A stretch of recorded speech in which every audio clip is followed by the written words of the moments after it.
Number और आंकड़े आ रहे हैं। ये मोदी गारंटी है, तीसरे कार्यकाल का आशीर्वाद दे दीजिए। हम तीसरे नंबर की आर्थिक ताकत दुनिया की बन कर रहे हैं। लक्ष्य 400 पार का है। कमल के निशान पर हम 370 से ज्यादा सीटें जीतेंगे। हमें 6000 करोड़ मिला है तो सामने सारे इंडी अलायंस घमंडिया गठबंधन को भी 6000 करोड़ मिला है। 95% कार्यवाही ऐसे लोगों पर हुई है जो राजनीति से जुड़े हुए ही नहीं। मेरे इंटरव्यू में से भारत का अच्छा क्या हुआ वो नहीं निकालोगे आप। सीए निकालोगे, 370 निकालोगे, ईडी निकालोगे। इस बार भी मैं कहता हूं, काउंटिंग को 12 बजे मुस्कुराते हुए चेहरे पर कहना मोदी का वादा पूरा हुआ, लक्ष्य पूरा हुआ, भाजपा 370 पार। पार्टी में एक बार ये 3 परिवारवादी पार्टियों को सबक सिखाना चाहिए। निश्चित रूप से हम उत्तर प्रदेश में हमारा अब तक का सबसे अच्छा परफॉर्मेंस करेंगे।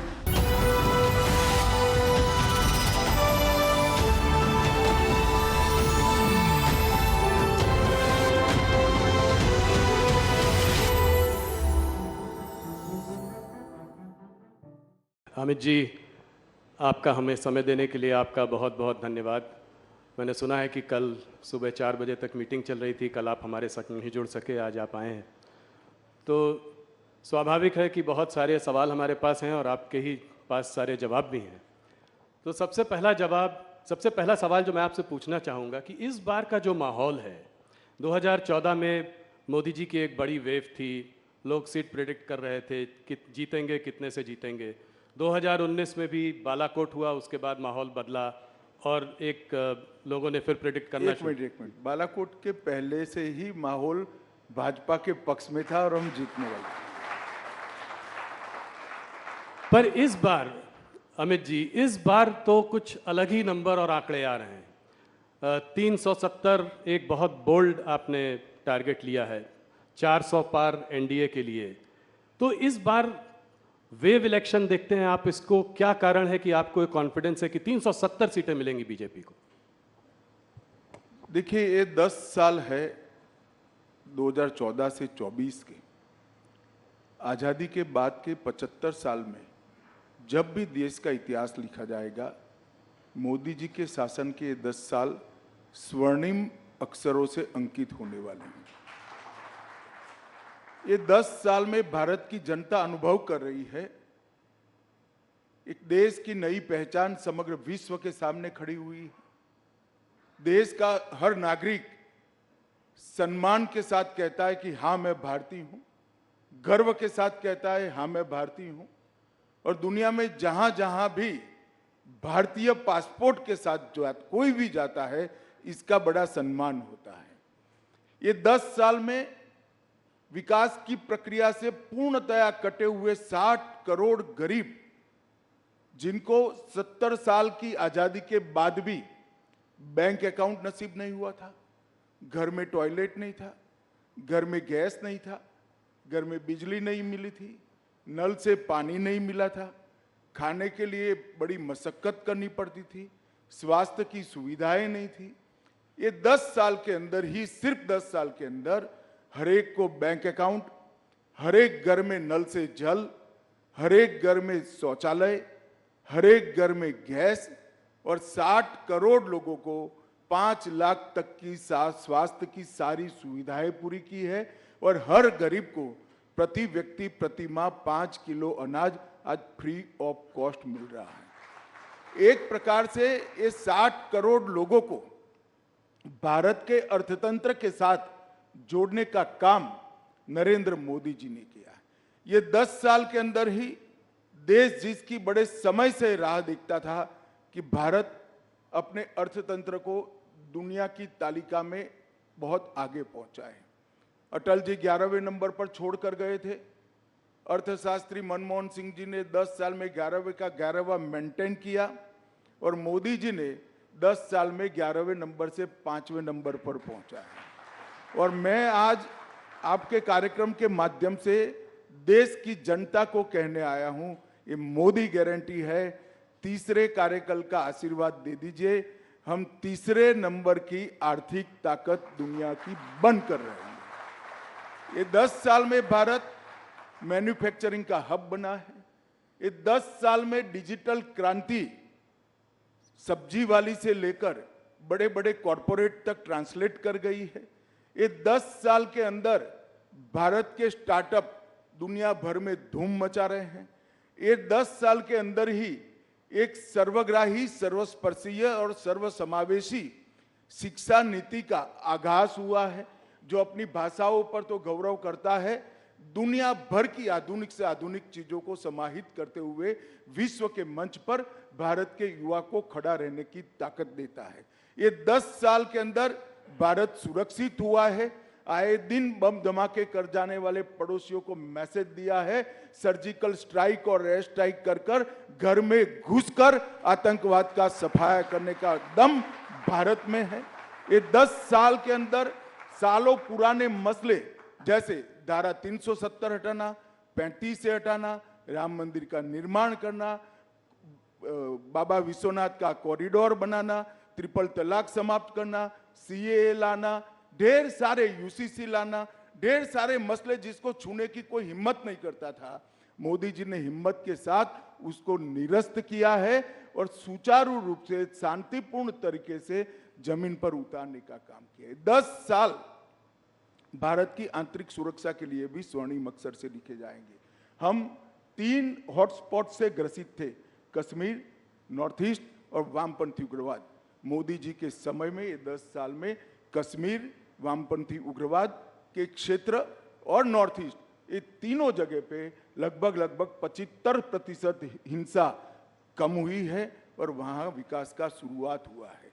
और ये 10 साल में सबसे बड़ी उपलब्धि है, पहले देश के विकास के लिए सिर्फ सरकारें लगा करती थी, नरेंद्र मोदी जी ने महान भारत का संकल्प 130 करोड़ लोगों के स्वप्न बनाकर रखा है और मोदी जी के नेतृत्व में 130 करोड़ लोग जब देश आजादी की शताब्दी मनाएगा 15 अगस्त 2047 को, तब महान भारत की रचना के लिए कटिबद्ध है और उनके नेतृत्व में आगे बढ़ा। आप जो कहते हो कि लक्ष्य क्या है, लक्ष्य 400 पार का है।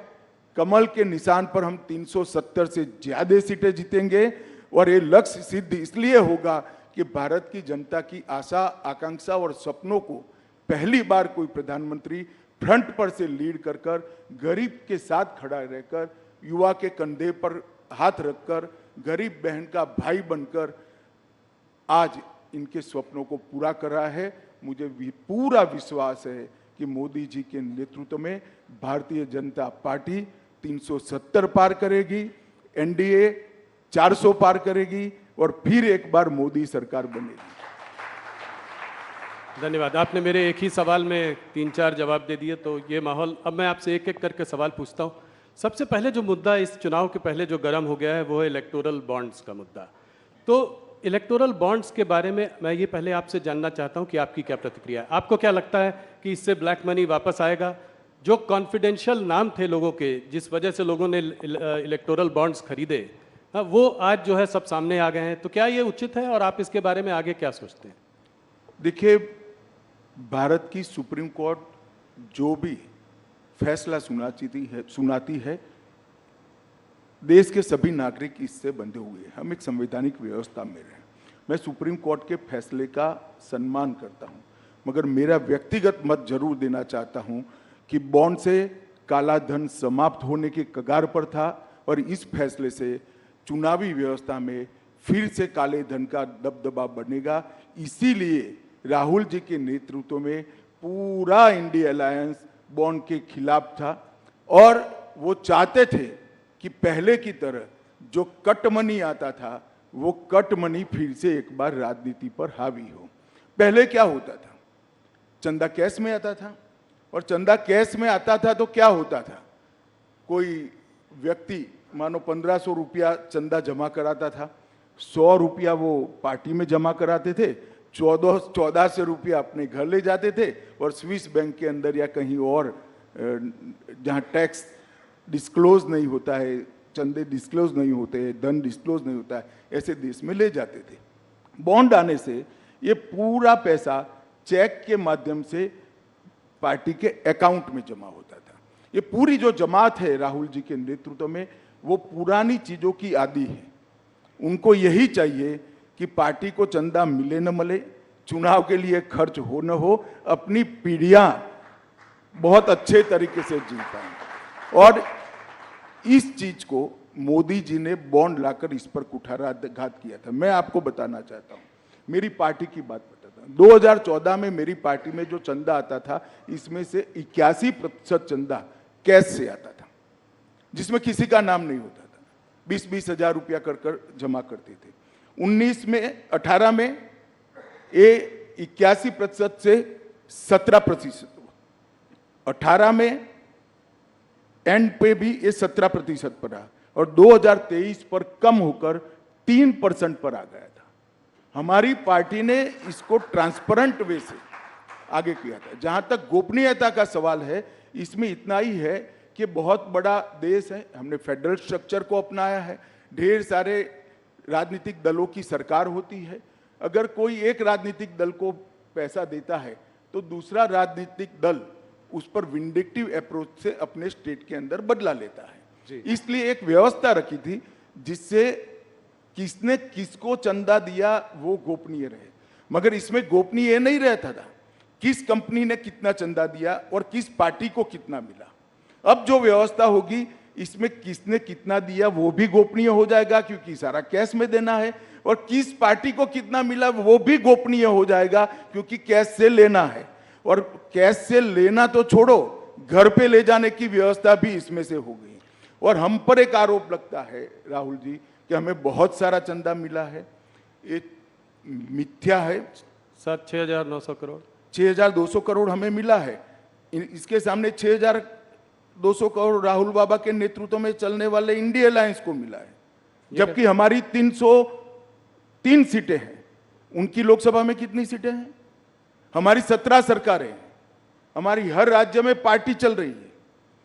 और एक काम के सामने चंदे का जो सवाल है वो भी गलत है, क्योंकि 2019 लोकसभा में हमें जो 6,000 करोड़ मिला, इसमें से 2019 लोकसभा के समय पर जो बॉन्ड खुले हैं, इसमें 3,071 करोड़ चंदा मिला है। तो आप जाहिर है, जब आचार संहिता कोड ऑफ कंडक्ट आ जाता है तो कोई काम के सामने चंदा नहीं होता है।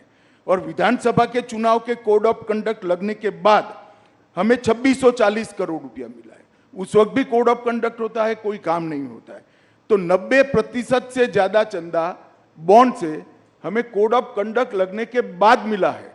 तो ये जो आर्ग्यूमेंट कर रहे हैं बड़े बड़े धाराशास्त्री, जो ये पूरी सिस्टम के फायदा उठाने वाले हैं, क्योंकि वो भी राजनेता ही है ज्यादातर, चंदे वाली कैश चंदे वाली व्यवस्था का फायदा उठाने वाले, वो उनका आर्गुमेंट था कि इससे सरकारी नीतियां प्रभावित होती है। उनको ये मालूम नहीं है कोड ऑफ कंडक्ट बनने के बाद कोई नीति आ नहीं सकती। तो ज्यादातर चंदा तो कोड ऑफ कंडक्ट के समय में हमारा आया है, 90% चंदा। राहुल जी, इसको हफ्ता वसूली कहते हैं। खुद भी 1,400 करोड़ उनको मिला उनकी पार्टी को। ठीक है, तो फिर उन्होंने 1,600 करोड़ का हफ्ता क्यों वसूला, वो उसका हिसाब देना चाहिए। 1,600 करोड़ उनको भी मिला है, हमें 6,000 करोड़ मिला है, तो सामने सारे इंडिया अलायंस घमंडिया गठबंधन को भी 6,000 करोड़ मिला है, एक पैसा कम नहीं मिला है। राहुल जी ने सबसे पहले वो चंदा कहां से वसूल लाए, हफ्ता कहां से वसूल लाए, इसका हिसाब। हम तो कहते हैं इसमें एक पैसा हफ्ता नहीं है, ये शुद्ध रूप से पारदर्शी तरीके से लाया गया चंदा है।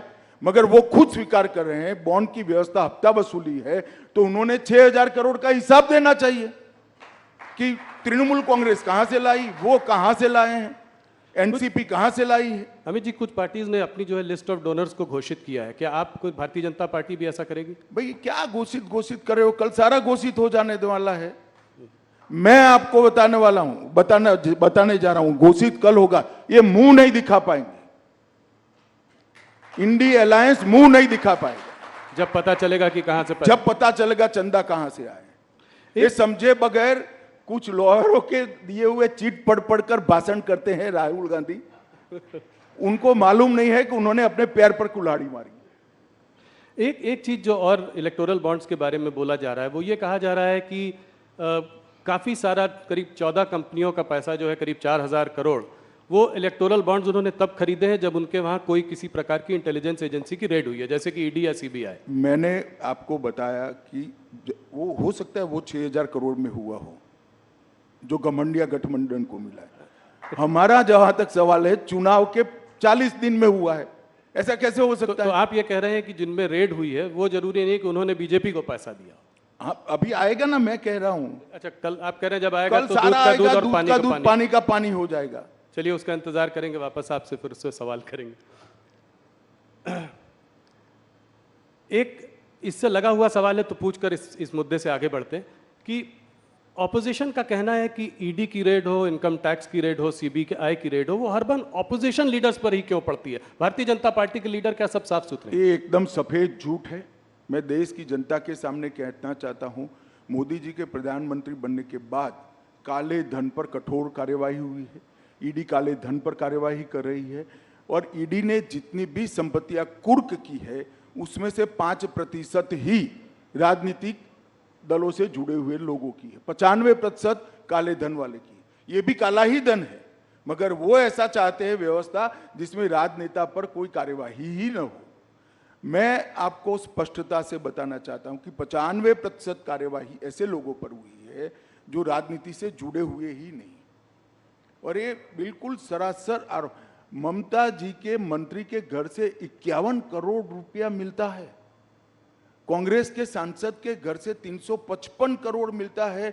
10 मशीन एसबीआई की गिनते गिनते थक जाती है, गर्म हो जाती है, और ये कहते हैं कार्यवाही ना हो।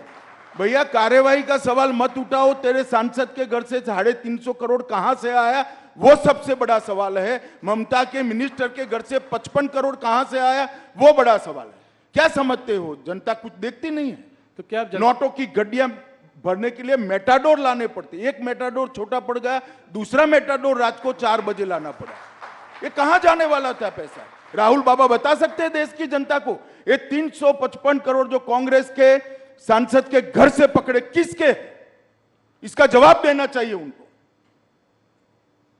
और बाद में ईडी कार्यवाही नहीं करे, ऐसा नहीं होगा।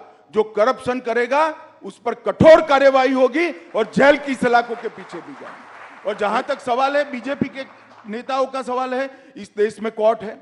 जब हम ऑपोजिशन में थे, ढेर सारे पीआई लगाए थे आपके खिलाफ, आपकी सरकार के खिलाफ। 12 लाख करोड़ के घपले, घोटाले, भ्रष्टाचार किए थे। 42 पीआईएल हुए थे। 42 पीआईएल में से 35 में ऑर्डर हुए थे, और आपकी ही सरकार ने आपके खिलाफ एफआईआर रजिस्टर करनी पड़ी। अगर हिम्मत है तो जाए कोर्ट में। और मैं कहता हूं, ये 12 लाख करोड़ के घपले, घोटाले, भ्रष्टाचार करने वाला इंडिया अलायंस, एक कांग्रेस पार्टी लोगों की आंख में धूल झोंकने के लिए, भ्रमित करने के लिए कह रही है।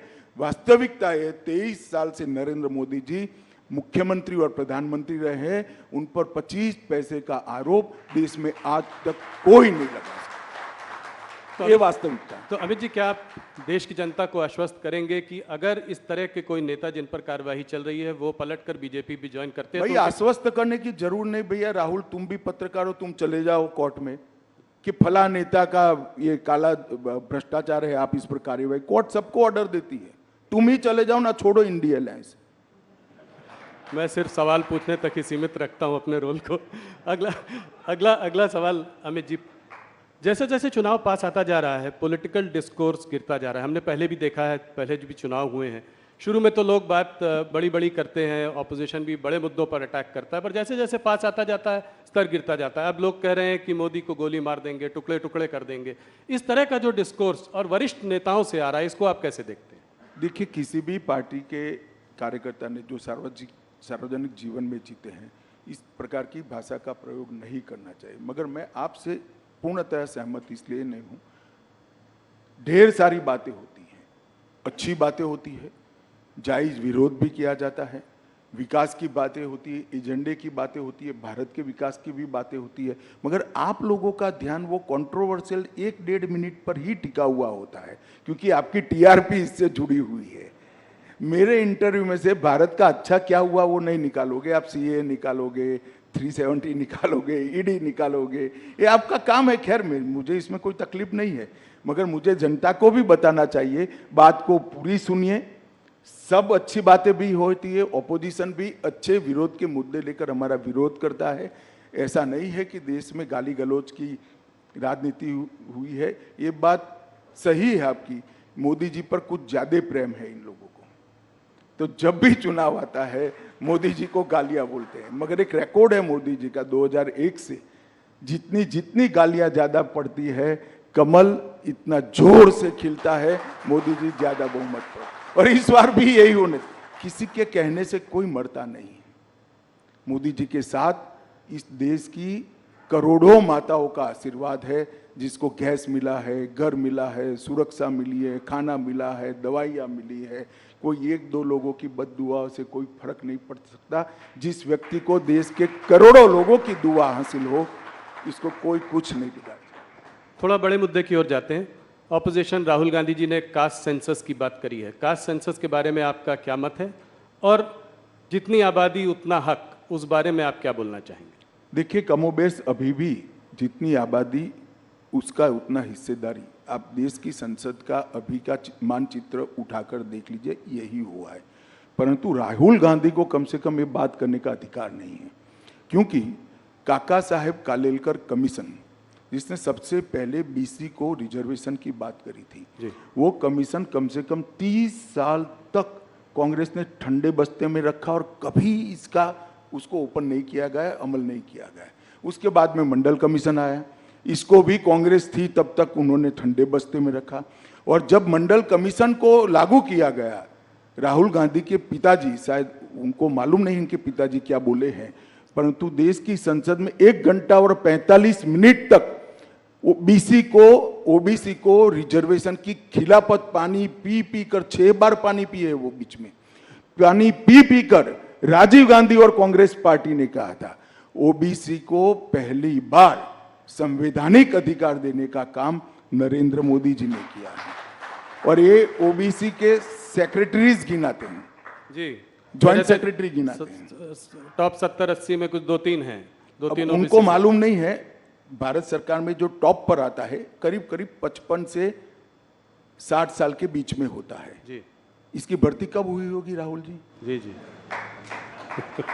आपके दादी और परनाना के समय में भर्ती हुई है, ये अब यहां पहुंचे, उनको मालूम नहीं है।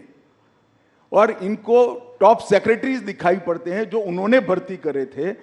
मोदी जी की कैबिनेट में 27 ओबीसी मंत्री हुए और देश का प्रधानमंत्री भी ओबीसी है, उनको ये नहीं दिखाई पड़ता। एक्चुअल में इनकी प्रॉब्लम है कि वो स्टडी ही नहीं करते हैं। जो उनको पकड़ा देते हैं अंग्रेजी में लिखा हुआ, वो सीधा पढ़ जाते हैं दुनिया के सामने, इसलिए वो फंसते हैं। अभी बात कर रहे थे कि एक शक्ति है जिसके खिलाफ वो लड़ रहे हैं, और उसको मोदी जी ने उस पर हमला किया और कहा कि ये नारी शक्ति का अपमान है। इसको आप कैसे देखते हैं? देखिए, उनको ना हमारी परंपराओं का जानकारी है, ना हमारी परंपराओं का सम्मान है। शक्ति का कंसेप्ट हमारे देश के अंदर सालों से, 10,000 साल से मातृशक्ति को सबसे बड़ी शक्ति माना गया है जी। माँ के आशीर्वाद से कोई बड़ा आशीर्वाद हो नहीं सकता, बहन के प्यार से, स्नेह से बड़ा कोई प्यार हो नहीं सकता। उनको मालूम नहीं है क्या बोल रहे हैं। मोदी जी के साथ इस देश की मातृशक्ति चट्टान की तरह खड़ी है और राहुल जी के कहने से कोई फर्क नहीं पड़ता। और मैं तो अभी 2-3 दिन में जितना भी फील्ड में बात हुआ है, सभी जगह से देश भर की महिलाओं ने ठाना है कि शक्ति का परिचय इस बार राहुल गांधी को जरूर कराना है चुनाव में। ये मैंने सब जगह से पाया है।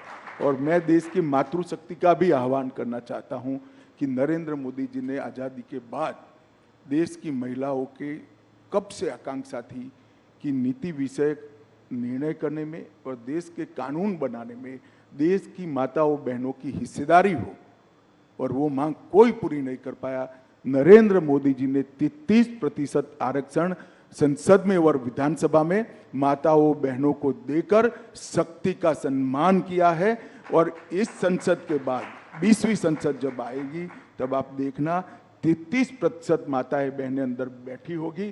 पूरी दुनिया देखेगी भारत की मातृशक्ति की शक्ति क्या है और उसका सम्मान कैसे हो सकता है। राहुल गांधी ये सारी चीजें नहीं समझ पाए। अमित जी, एक मुद्दा जो आपके भी काफ़ी करीब है, CAA का मुद्दा। आज कोर्ट ने भी स्टे देने से इनकार कर दिया CAA के लिए, तो इसको आप कैसे देखते हैं? ये आपने जो है पारित बहुत पहले किया था, इसको जो है अभी आपने नोटिफाई इतने दिनों बाद क्यों किया, इतना गैप के बाद? क्या चुनाव आपके उसमें था? ऐसा नहीं था राहुल जी। सीए पारित होने के बाद देश में एक बड़ी गलतफहमी फैलाई गई और इतने में कोविड आ गया। हम डेमोक्रेटिक कंट्री में हैं, जब किसी सच्ची चीज के लिए गलतफहमी फैलाई जाती है तो जो पार्टी इन पावर होती है इसका दायित्व होता है कि सच्चाई लोगों तक पहुंचाए। एक भ्रमित किया गया, ऑपोजिशन ने अपनी वोट बैंक जीवित करने के लिए, वोट बैंक बनाने के लिए भ्रांति फैलाई गई कि सीएए से इस देश की माइनॉरिटीज का, विशेष कर मुस्लिम भाइयों बहनों का मताधिकार, नागरिकत्व छीन लिया जाएगा, जबकि है उल्टा। सीएए से किसी का नागरिकता नहीं जाने वाला है। सीएए नागरिकता देने का कानून है। सिख, बौद्ध, जैन, क्रिश्चियन, हिंदू, जो सारे भाई 3 देशों से प्रताड़ित होकर आए हैं, वो सालों से यहां बैठे हैं, उनके पास नागरिकता नहीं है, उनके नाम से संपत्ति नहीं खरीद सकते, सरकारी नौकरी नहीं ले सकते जी। किस प्रकार से इनका जीवन व्यतीत होगा? एक करोड़ों लोगों की परेशानी को कांग्रेस के पास इसका जवाब नहीं था। वो अपनी वोट बैंक की पॉलिटिक्स में ही मशगूल थे और पूरी भ्रांति फैलाई कि सीएए थे देश से मुसलमानों की नागरिकता चली जाएगी। मैं फिर से एक बार, अनेक बार कर चुका हूं, फिर से एक बार स्पष्टता करना चाहता हूं, इस देश के मुसलमानों को डरने की जरूरत नहीं है। सीएए नागरिकता लेने का कानून ही नहीं है, नागरिकता देने का कानून है। और जहां तक सीएए का सवाल है, एक कांग्रेस के आजादी के वक्त महात्मा गांधी, जवाहरलाल नेहरू, मौलाना आजाद, सरदार पटेल, राजेंद्र बाबू, सबका वादा था कि जो पाकिस्तान, बांग्लादेश और अफगानिस्तान से आएंगे वो सारे शरणार्थियों को हम नागरिकता देंगे। वो वादा कांग्रेस पार्टी ने पूरा नहीं किया, वो वादा हम पूरा कर रहे हैं। वो एक प्रकार से नेहरू लियाकत पैक्ट का इंप्लीमेंटेशन है। मगर राहुल जी का ये सारे ऐतिहासिक डॉक्यूमेंट से लेना देना ही नहीं है। वो चीट पढ़कर बोलने वाले नेता है, चीट में इतनी सारी बातें आती नहीं है। केजरीवाल जी, ममता जी, राहुल जी, सबका कहना यह है कि जब देश में खुद ही नौकरी और खाने पीने की इतनी समस्याएं हैं, तो जब इतने घुसपैठिए और आ जाएंगे तो इनको हम लोग नौकरियां कहां से देंगे? घुसपैठिए नहीं है। घुसपैठिए और शरणार्थी में फर्क होता है। और मैं केजरीवाल जी, राहुल जी, ममता जी सबको कहता हूं, अगर देश के युवाओं की नौकरी की चिंता है तो आप बांग्लादेशी घुसपैठिए और रोहिंग्यास के लिए क्यों नहीं बोलते हैं? क्यों जुबान सिल जाती है आपकी? इसलिए सुल जाती है कि आप अपनी वोट बैंक को हट कर रहे हो। शरणार्थी जो होता है वो प्रताड़ित होकर यहां आता है। अभी मैं आपको बताता हूं, अफगानिस्तान में निजाम बदला, सारे लोग इनसिक्योरिटी फील कर रहे थे। सैकड़ों हजारों सिख भाई पवित्र गुरु ग्रंथ साहब को लेकर यहां है। क्या करें उनका? वो घुसपैठिए है क्या? हर सिख भाई बहन का इस देश पर इतना ही अधिकार है जितना मेरा और आपका। हर हिंदू भाई बहन का इतना ही अधिकार है जितना मेरा और आपका है। इसको घुसपैठिए करार देना ठीक नहीं है। और जहां तक नौकरियों का सवाल है, वो पहले से यहां रह रहे, आज रह ही रहे हैं जी। कहां लोड डालने का सवाल है? और केजरीवाल कहते हैं क्या खाएंगे? केजरीवाल जी, आपको अगर प्रॉब्लम है तो 5 किलो अनाज की अर्जी कर दो, आपको भी दे देंगे, हमें कोई आपत्ति नहीं। मोदी जी हर एक को 5 किलो अनाज दे रहे। ये सारे लोग यहीं रह रहे हैं, कहां नहीं कोई व्यवस्था करनी। इनको अधिकृत नागरिक बनाना है, उनको सम्मान देना है, उनको अपना मानना है, इसको इस भूमि का हिस्सा बनाना है जो उनका अधिकार है। और इस तरह से देश को बांटने की बातें नहीं करनी चाहिए। यूएस स्टेट डिपार्टमेंट और यूएस एम्बेसडर ने भी सीए पे टिप्पणी की है, क्या कुछ कहना चाहेंगे उसके बारे में? मैं मानता हूं कि उनको पूरी तथ्य की जानकारी नहीं होगी। भारत सरकार का विदेश विभाग क्लैरिफिकेशन दे चुका है, इस पर मैं ज्यादा टिप्पणी नहीं करता। परंतु मैं इतना फर्मली कहना चाहता हूं, नागरिकता किसको देनी ये मेरे देश का अधिकार है और ये अधिकार में कोई दखल नहीं। चुनाव पास आ रहा है, अभी कुछ खबर आ रही है कि चाइनीज मिलिट्री ने कुछ दिनों पहले कहा कि अरुणाचल प्रदेश जो है उनका एक अभिन्न अंग है। इसको आप कैसे देखते हैं? क्या ये जवाहरलाल नेहरू के समय से कह रहे हैं जी। और बहुत बड़ा हिस्सा वो उस वक्त हड़प भी कर गए। मेरा तो जन्म नहीं हुआ था 1962 में जी। परंतु ये मोदी सरकार है, 1 इंच भी जमीन देश की किसी भी सरहद पर कोई नहीं ले सकता। ये हमारा भारत की जनता को वादा है। अमित जी, एक सीए से रिलेटेड सवाल है और आपने भी पहले इसकी बात की हुई है कि ये क्रोनोलॉजी की बात हुई थी कि सीए के बाद एनआरसी आएगा। एनआरसी की बात आजकल कम हो रही है, क्या इसको ये माना जाए कि इस मैनिफेस्टो में ये रहेगा या नहीं रहेगा? ऐसा है जी। राहुल जी, ये भ्रांति फैलाई जा रही है। एनआरसी कांग्रेस के वक्त आया हुआ कंसेप्ट है। एनआरपी चिदम्बरम साहब जब गृह मंत्री थे तब। गवर्नमेंट कंटिन्यूअस प्रोसेस होती है, हमने इसको आगे बढ़ाया। मगर सीएए का जो कानून है, इसके अंदर कहीं एनआरसी का प्रोविजन नहीं है, कहीं एनआरसी के जिन्स भी नहीं है। कृपया देश की माइनॉरिटी को डराना बंद करिए। स्पष्टता से बताइए कि सीएए से किसी की नागरिकता नहीं जा सकती, और ये वास्तविकता है। नहीं, पर एनआरसी क्या बीजेपी के मैनिफेस्टो में होगा? अगले टर्म में इसको देखेंगे? अब मैं तो मैनिफेस्टो कमेटी में अभी ड्राफ्ट कोई आया नहीं है, जब पार्लियामेंट्री बोर्ड के सामने आएगा तब देखेंगे। परंतु मैं इस मंच से इसकी घोषणा भी नहीं कर सकता, परंतु मैं इतना स्पष्ट कर देना चाहता हूं, अभी देश के सामने सीए का कानून है जिसमें एनआरसी के कोई वायरस नहीं है। क्या कहते हैं, इस पिछले आपका जो 5 साल का कार्यकाल रहा उसमें आप लोगों ने बहुत बड़े काम किए। 370 अभी सीएए की हम लोग बात कर रहे थे। एक यूनिफॉर्म सिविल कोड की भी बात हुई है और इसको आपने जो है उत्तराखंड के गवर्नमेंट के उसके माध्यम से शुरुआत भी की है। तो क्या अगले 5 साल में ये एक बड़ा मुद्दा रहेगा भारतीय जनता पार्टी का? आपके मैनिफेस्टो आपने कहा कि अभी आप नहीं बता सकते, मगर आप राहुल जी, यूसीसी लोकभोग्य भाषा में कॉमन सिविल कोड, ये आज से हमारा मुद्दा नहीं है जी। 1950 से हमारा मुद्दा है। इसके लिए मेरी पार्टी ने आंदोलन किया है, जनसंघ था तब से करा है, और हम इससे हट नहीं सकते हैं। हम मानते हैं कि पंथ निरपेक्ष देश में सभी के लिए एक कानून होना चाहिए, इसमें किसी से कोई मतभेद, और हम इस बात को जनता के सामने मुखरता के साथ रखेंगे। उत्तराखंड सरकार यूसीसी लेकर आई है, और इस यूसीसी पर इसकी अब सोशल, लीगल, जुडिशियल सभी प्रकार की स्क्रूटिनी होगी, और उसके बाद में कोई एक कॉमन मत भी बनेगा देश का।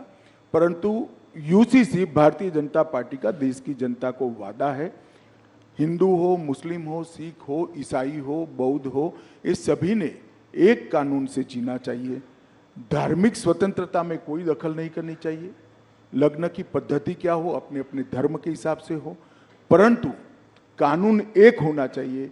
ये हमारे संविधान निर्माताओं ने तय की हुई बात है, ये कोई भारतीय जनता पार्टी का एजेंडा नहीं है।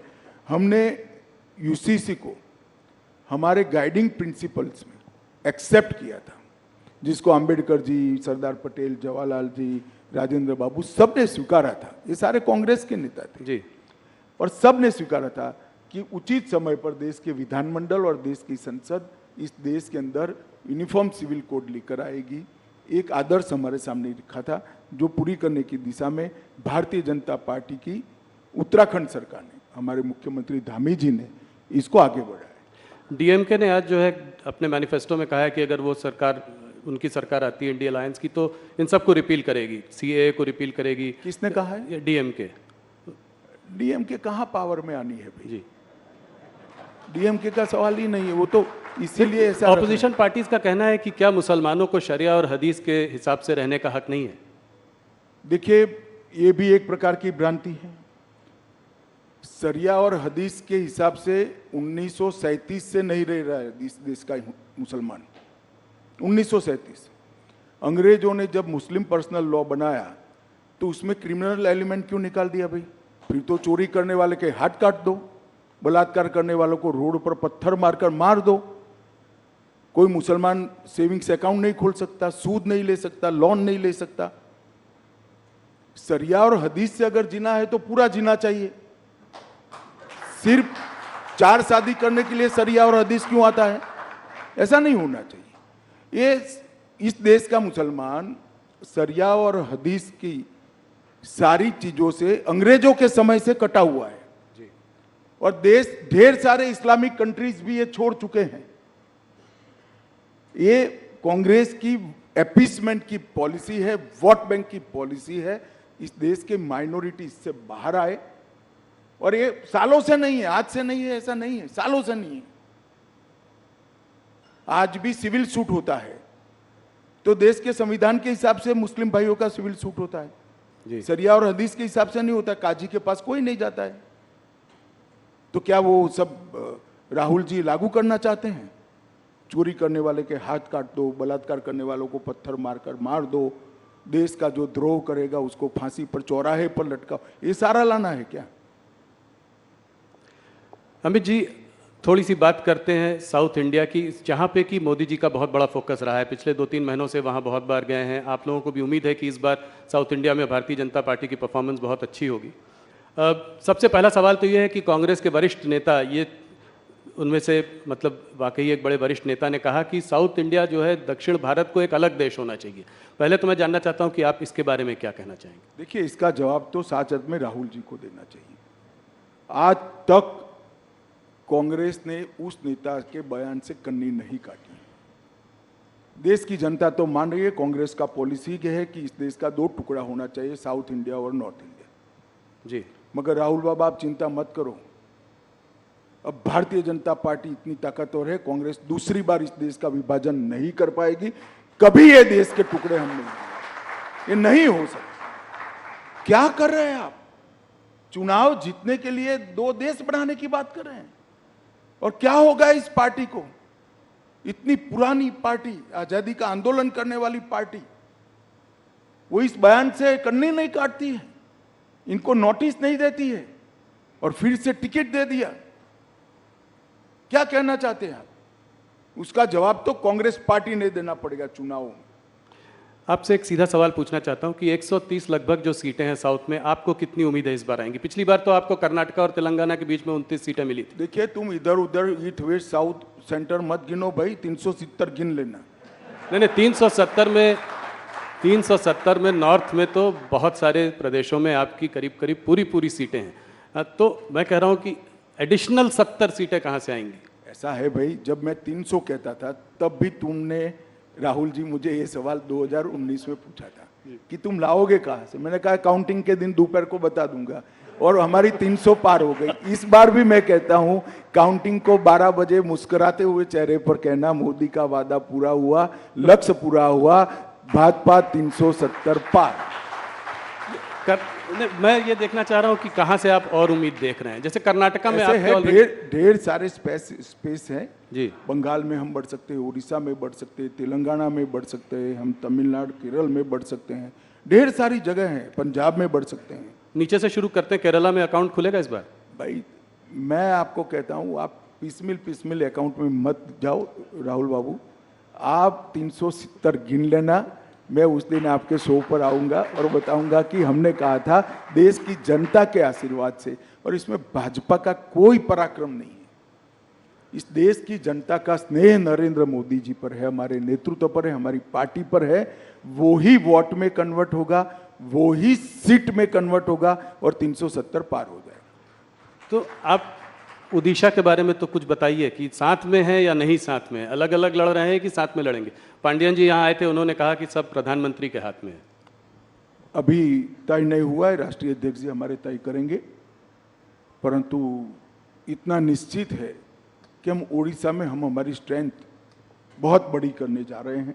उड़ीसा की जनता का मोदी जी के प्रति जो प्यार है, वो हमारे कार्यकर्ता बिल्कुल उष्मा के साथ और विनम्रता के साथ उसका स्वीकार भी करते हैं, इसको फील भी करते हैं। सीटें बढ़ेंगी पिछली बार से लोकसभा चुनाव में, और विधानसभा में क्या होगा? निश्चित रूप से विधानसभा लोकसभा दोनों में बड़ी बढ़ोतरी होगी, और चुनावी पंडितों की गिनती से कई गुना ज्यादा सीटें भारतीय जनता पार्टी जीतेगी। उड़ीसा में सरकार बनाने की हालत में हैं आप लोग? कुछ भी हो सकता है, पहले तय हो जाए कि हम साथ में जा रहे हैं या अकेले जा रहे हैं। साथ में जाएंगे तो बीजू बाबू नेता है, तो स्वाभाविक रूप से हम साथी के रूप में लड़ेंगे। अकेले जाएंगे तो हम सरकार बनाने के लिए ही लड़ेंगे। पांडियन जी ने एक अच्छी अजीब सी बात कही। उन्होंने कहा कि देखिए, सेंटर में बीजेपी को बीजेडी की जरूरत नहीं है और स्टेट में बीजेडी को बीजेपी की जरूरत नहीं है। क्या इस बात से आप सहमत हैं? देखिए, गठबंधन हमेशा जरूरियात के आधार पर नहीं होता। हमें ढेर सारी पार्टियों ने ये पूरे 5 साल में राष्ट्रीय हित के जो मुद्दे थे, इसमें इश्यू बेस्ड समर्थन पार्लियामेंट में दिया है। चाहे 370 हो, पहले चाहे जीएसटी करना था, चाहे बॉन्ड हो, बॉन्ड भी कांग्रेस ने विरोध नहीं किया था जी उस वक्त, नहीं किया था जी। मगर इश्यू बेस्ड समर्थन हमें ढेर सारी पार्टियों ने दिया है। और मैं मानता हूं कि ये लोकतंत्र की खूबसूरती है कि विरोध हर मुद्दे पर नहीं होता है। जो मुद्दा देश हित में होता है, इसका समर्थन इरिस्पेक्टिव ऑफ पार्टी पॉलिटिक्स करना चाहिए, सबने करना चाहिए। दो प्रदेश जहाँ पे चुनाव इंटरेस्टिंग हो सकता है वो है बिहार और महाराष्ट्र। थोड़ा उस पर बात करूँगा। बिहार पे आपने फिर एक बार, पलटू राम जी तो पलटी मारते रहते हैं, इस बार आपने भी पलटी मारी और उनको आपने 16 सीटें दे दी। देखो भैया, हमने नहीं मारा है पलटी, नीतीश बाबू हमारे साथ ज्वाइन हुए। हम तो जहाँ थे वहाँ ही थे जी। हम गंगा किनारे वो पलट थे, के वापस फिर आए। हम गंगा किनारे ही थे, गंगा किनारे ही रहे, कोई हमारे साथ आकर मिला पर 16 सीटें उनको दे दी आपने। नहीं। वो तो बिहार यूनिट का नेगोशिएशन का जो नतीजा है वो आपके सामने है। हम पहली बार नीतीश कुमार जी से ज़्यादा सीटें लड़ रहे हैं जी। बड़े भाई की भूमिका में आए हैं, वो हमारे लिए बड़ी बात है। और मुझे विश्वास है कि हम बहुत अच्छी तरह से बिहार में विजयी हों। 5 सीट चिराग पासवान जी को दी, पर पशुपति पारस को आपने डंप कर दिया। कोई उनके संग भी समझौता हो सकता है? अभी उन्होंने रिजाइन भी कर दिया आपकी मंत्रालय मिनिस्ट्री। अब समझौते की गुंजाइश नहीं रही, कम रह गई है, लगभग नहींवत है। अच्छा था अगर परिवार पूरा साथ में आता, मगर ठीक है भाई। अभी आप बड़े भाई के रूप में यहाँ आए हैं, तो क्या विधानसभा में भी बड़े भाई के रूप में ही आएंगे और मुख्यमंत्री का चेहरा भारतीय जनता पार्टी का होगा? अभी कुछ नहीं तय नहीं। हमें लोकसभा का चुनाव है, 370 और 400 के लक्ष्य के लिए सब लोग लगे हैं। विजयी होने के बाद आगे का रणनीति हम बनाएंगे। इस बार देखा है बिहार में आपने और छोटी पार्टियों को भी साथ में ले लिया। यही रुख जो है महाराष्ट्र में भी देख रहे हैं। अगर महाराष्ट्र में देखें तो आप पहले आप शिंदे जी को लाए, उसके बाद अजीत पवार आए, आज कल आपसे राज ठाकरे भी मिलकर गए हैं। तो कितनी सीटों का आपको, पिछली बार 41 सीटें थी आपकी 48 में, क्या उससे ऊपर हम जा सकते हैं? 41 से ज्यादा सीटें महाराष्ट्र में जीतेंगे। और ये जो घमंडिया गठबंधन प्रचार कर रहा है, पार्टियां तोड़ी, पार्टियां हमने नहीं तोड़ी है। शिवसेना तोड़ने का काम उद्धव ठाकरे के पुत्र प्रेम ने किया है। अगर वो एक नाथ शिंदे को उनका उचित सम्मान देते तो शिवसेना न टूटती। और एनसीपी तोड़ने का काम शरद पवार जी की पुत्री प्रेम ने किया है। अगर वो अजीत पवार को उनका उचित सम्मान देते तो आज वो उनके साथ ही होते, हमारे साथ थोड़ी ना आते। वो तो सरकार में थे सब। मगर जब आप पुत्र पुत्री के मोह में अंध हो जाते हो तब पार्टियां टूटती है। इसका आरोप हम पर नहीं लगाना चाहिए। कितनी सीटों पर लड़ेंगे आप? 30 के आसपास आप, क्या क्या डिवीजन हुआ है? अभी तय नहीं हुआ है, मगर स्वाभाविक रूप से महाराष्ट्र में हम सबसे बड़ी पार्टी होगी। और उसके बाद शिंदे, और उसके शिंदे सेना, और उसके बाद अजीत पवार। हाँ, कमोबेश यही होगा। कह रहे हैं लोग कि 30 नंबर के ऑफ लगभग नंबर ऑफ सीट अभी तय नहीं हुई। पंजाब में क्या है? अकाली दल से कभी हाँ कभी ना बातचीत, कोई कहीं कोई एग्रीमेंट कुछ हुआ है? कैप्टन अमरिंदर सिंह और देखिए, ये आप जिस तरह से सवाल पूछे, कभी हाँ कभी ना है ही नहीं। अभी नेगोशिएशन चल रहा है। तो नेगोशिएशन में तो एक ऑफर होती है, हम काउंटर ऑफर देते हैं, वो काउंटर ऑफर देते हैं, हम ऑफर देते हैं। ये चलता है, इसको हाना में नहीं देखना चाहिए। तो उम्मीद है कि मुझे लगता है 2-3 दिन में स्थिति स्पष्ट हो जाएगी। पर आप लोग चाहते हैं कि साथ में लड़ें, ये स्वाभाविक। हम तो चाहते हैं कि हमारे एनडीए के सारे साथी हमारे साथ हो, फिर से एक बार सारा एनडीए संपूर्ण बने। परंतु भारतीय जनता पार्टी का उचित हिस्सा और हमारे कार्यकर्ताओं का सम्मान, वो भी हमारी चिंता का विषय होता है। तो हरियाणा में दुष्यंत चौटाला से बाद में फिर से समझौता हो सकता है? दरवाजे बंद नहीं हैं, एनडीए में रह सकते हैं। अभी तो आपने, बहुत जल्दी होगी। अभी तो वो हमसे अलग हुए हैं, उन्होंने अपनी सीटें लड़ने का ऐलान किया है। तो अब तो आमने सामने चुनाव लड़ेंगे और जब नतीजे आएंगे तब देखेंगे। मगर अभी तो हम आमने सामने ही चुनाव लड़ रहे हैं। 2-3 सवाल इन्हीं मुद्दों पर और प्रदेशों पर। और आंध्र प्रदेश और तेलंगाना में आप इस बार अपनी पोजीशन को कैसे देखते हैं? क्या पिछली बार से स्ट्रांग रहेंगे आप तेलंगाना में? निश्चित रूप से जिस प्रकार का स्वागत पलक पावड़े बिछाकर दक्षिण भारत की जनता मोदी जी का कर रही है, वो भारतीय जनता पार्टी के लिए उत्साहवर्धन करने वाली बात है। पहली बार भाजपा के किसी नेता को इतना सकारात्मक उत्साहजनक प्रतिसाद देश की जनता के दक्षिण भारत की जनता से मिल रहा है, वो हमारे लिए बहुत आनंद का विषय है, उत्साह बढ़ाने वाला विषय है। मैं निश्चित रूप से मानता हूं कि दक्षिण के सभी 5 राज्यों में हमारी पोजीशन और कंसोलिडेट होगी, हम मजबूत होंगे और बढ़कर आएंगे। न केवल हम, हमारे साथी दल भी बढ़ेंगे। वेस्ट बंगाल की बात मैं थोड़ा सा करना चाहता हूँ। वहाँ संदेशकाली के बाद आपकी स्थिति पिछली बार 18 सीटें आई थी और लोग मान नहीं रहे थे कि आपने मुझसे इंटरव्यू में कहा था कि बहुत अच्छी स्थिति है। हम लोग सोच रहे थे कि 18 सीट नहीं, पर आप 18 सीट लेके आए। इस बार आपको क्या लगता है, इससे बढ़ेगी और इसका क्या कारण है? मैं बॉटम का आंकड़ा भी कह देता हूँ जी, क्योंकि चुनाव काफी बाकी है, वहाँ 7 चरण में चुनाव होना है। बॉटम का आंकड़ा हमारा 25 है। 25 से ज्यादा सीट हम निश्चित रूप से बंगाल में जीतेंगे। इस बार बंगाल में भारतीय जनता पार्टी सबसे बड़ी पार्टी बनकर उभरी। 25 सीटें, बड़ा वो है। 25 से ज्यादा। 25 से ज़्यादा। तो ये कैसे होगा? ये आपका जो साउथ ईस्ट बंगाल में जो है आप काफ़ी वीक हैं। पिछली बार आपको शायद सिर्फ 2 ही सीट मिली थी वहाँ 18 सीटों पे। वो एरिया जो है वो आपके लिए बहुत अहम है, कोलकाता, हुगली, 24 परगना, हावड़ा। तो वहाँ पे कैसे करेंगे ये? वहाँ पे आपका संगठन भी उतना शायद स्ट्रांग नहीं है। देखिए, 2017 से भारतीय जनता पार्टी ने लगातार पश्चिम बंगाल में संगठन का भी विस्तार किया है और चुनावी सफलता के आंकड़ों में भी विस्तार किया है। 2017 से लगातार हम बढ़ते ही जा रहे हैं। विगत विधानसभा चुनाव की मैं बात करूं, हम 2 लोग थे, 77 हो गए, बहुत बड़ी जंप है। Congress 0, communist party 0। आज prime opposition Bharatiya Janata party वहां बनी हुई है। हमारी 2 लोकसभा की सीटें थी, 14 में, 19 में 18 हुई और इस बार हम 25 से काफी आगे निकलेंगे, ये मेरा विश्वास है।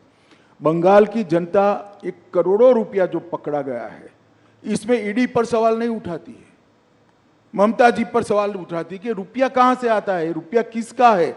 ये रुपया बंगाल की गरीब जनता का रुपया है भैया।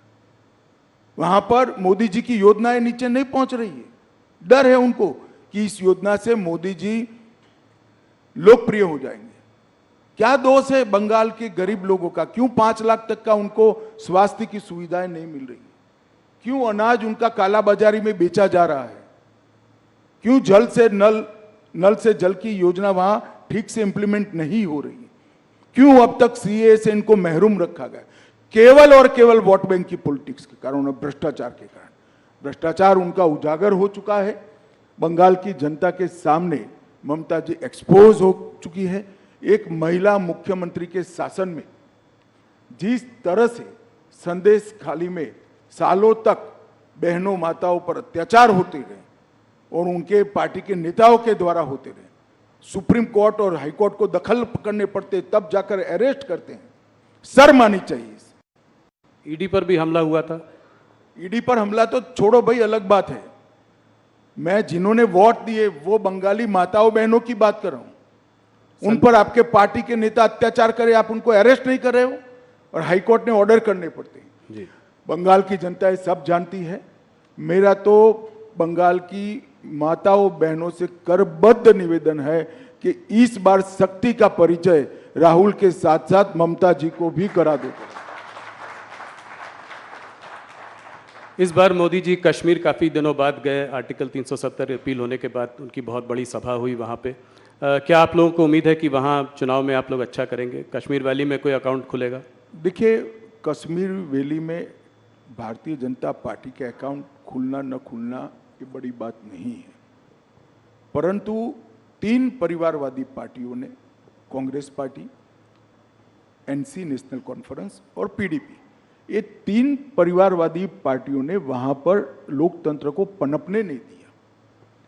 आजादी से अब तक वहां पंचायत चुनाव नहीं हुए। पहली बार हमने 30,000 पंच सरपंच को चुनाव करा, तहसील पंचायत बनी, जिला पंचायत बनी जी। पहले वो 3 पार्टी जिसका चिट फाड़ते थे वही नेता होते थे। मैं घाटी के मुसलमान भाइयों बहनों को कहने आया हूं कि आप कृपया अगर चाहते हैं कि जमहूरियत पाताल से नीचे तक चली जाए, लोकतंत्र पाताल से नीचे चली जाए, इसके मूल पाताल से नीचे जाना है, तो ये 3 परिवारवादी पार्टियों को साफ कर दो। जिसको वोट देना है ना इसको दो, परंतु कश्मीर में तभी जाकर लोकतंत्र आ रहा है। ये 370 का हवा बनाए थे भारतीय जनता पार्टी की सरकार ने, मोदी जी ने 370 को समाप्त कर दिया। आज हर कश्मीरी को 5 लाख से ज्यादा स्वास्थ्य को मिलता है, पानी मिल गया, चावल मिल रहा है, सारी स्वास्थ्य की सुविधाएं मिल गई है, बड़े बड़े इंस्टीट्यूशन आए हैं, 2 करोड़ से ज्यादा यात्री अब आज कश्मीर में जा रहे हैं। कश्मीर में 30 साल के बाद थिएटर खुले हैं, कश्मीर में 30 साल के बाद ताजिया का जुलूस निकल रहा है, मुहर्रम का जुलूस निकल रहा है। ये लोकतंत्र की बहाली के कारण हुआ है जी। एक बार कश्मीर की जनता ने हिम्मत करना चाहिए।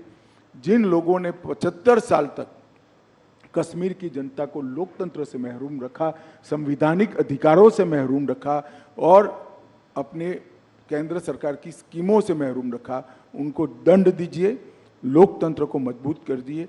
भारतीय जनता पार्टी को वोट दीजिए, जिसको देना है इसको दीजिए, परंतु घाटी में एक बार ये 3 परिवारवादी पार्टियों को सबक सिखाना चाहिए। कश्मीर में चुनाव कब होंगे, ये मैंने आपसे सवाल बहुत बार पहले भी पूछा है। इस बार बोला गया कि पैरामिलिट्री फोर्सेस की कुछ कमी है क्योंकि नेशनल इलेक्शंस हो रहे हैं तो नहीं हो पाए, तो इसका मतलब जल्दी होने चाहिए। सुप्रीम कोर्ट ने ऑर्डर ही किया है सितंबर तक कराने का। जी, तो उसके तो आउटर लिमिट है, सितंबर के पहले हो जाएंगे। एक सवाल जो कि बार बार होता है, आप लोगों का नारा था कि मंदिर वहीं बनाएंगे, वो आप लोगों ने बनवाया, प्राण प्रतिष्ठा हुई। एक और नारा है जो है अभी तो ये झांकी है, काशी मथुरा बाकी है, तो क्या ये अगले उसमें 5 साल में देखने को मिलेगा? देखिए, ये सारे मसले कोर्ट में लंबित है, इस पर मेरा अभी कुछ भी कहना उचित नहीं है, परंतु मैं एक बात जरूर कहना चाहता हूँ।